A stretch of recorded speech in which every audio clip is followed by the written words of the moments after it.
January 28th, 2020. Howie had a laminectomy at BioSpine. He had a rough night, getting up several times. He was very restless after surgery and in a bit of pain. He probably took Ambien to help him sleep, and May is watching over him, snuggled on the quilt that a volunteer, Kym Marzal, made for our wedding day.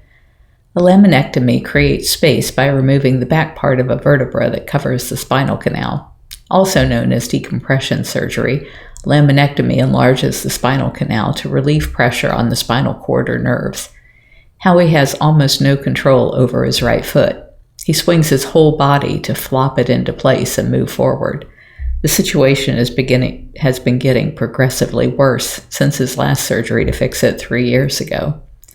The doctor said he will get back 80% of what he will get back in the next 90 days, and will see all of the gains he's going to see at 120 days. Howie was already trying to determine his likelihood of success within minutes of waking up and finding that they had to make 2 incisions, which means more pain and longer healing. And it caused a golf ball size hematoma, and he's still bleeding so much they had to attach a drain and a bag to catch it. I told him to mark up his calendar for 90 days and 120 days and stop driving himself crazy over it. That means he should be in about as good a shape as possible by the time of his surprise birthday trip to the Void in Atlanta to meet with his brother, Steve, Marshall, and Oscar. Howie was the first to arrive. I don't know if I talked about this, but I had planned, because it was his 70th birthday, I think it was 70th, to, this was 2020, take him to the Void in Atlanta, which was a virtual reality experience similar to what we had been to here in Orlando. And his brother and Oscar and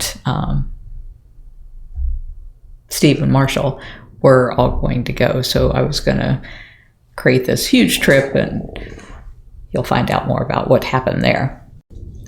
Howie was the first to arrive at BioSpine yesterday around 7:45 a.m. and the last to leave at 4:30 p.m. He commented that everyone else walked out in a lot better shape than he did, and the nurse told him that he had a lot of years on anyone else. She was trying to be comforting, but Howie just can't see himself as nearly 70, and hearing it out loud didn't help. As neurotic as he is, with all of the second-guessing of his decisions and his concern that someone is overlooking something important to his healing, he's a good patient. He has worked very hard to stay in good spirits, to take time to hold my hand and just smile as he looks lovingly into my eyes.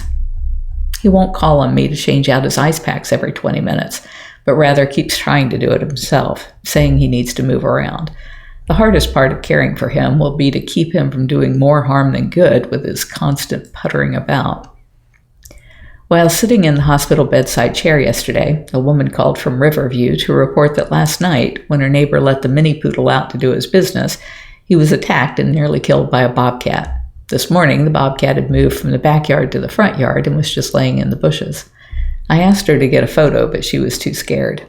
I know Jamie won't go on a bobcat rescue without a photo because people are usually wrong and are just reporting house cats, coyotes, or some other furry critter. Maybe, just to put my mind at ease, Jamie did decide to go, and a few hours later reported to the vet team that they have a bobcat in the hospital. Jamie thinks she will call him Romeo, after the poodle he attacked, and she will offer to pay the poodle's vet care. I don't think we can afford the poor dog's mental therapy, though. He's never going to want to pee outside again. Jamie took Brittany Mira, Lauren Buckingham, and Victor Alonso with her, and Victor is the one who netted the cat between 2 box-cut bushes in the front wall of the house. The bobcat can barely use his back legs, but he is all fangs and flashing claws on the front end. We fear he may be suffering the neurological disease other bobcats and Florida panthers are facing. Dr. Justin will come by after work today to do a full workup. Meanwhile, Jamie is the only person providing feeding and cleaning to the cat since we don't know what's wrong with him. She's got him eating off a stick within minutes, and he ate about 1.5 pounds last night and drank some water.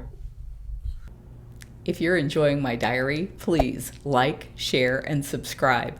You can find other ways to connect to me over at bigcatrescue.org/Carole.Baskin.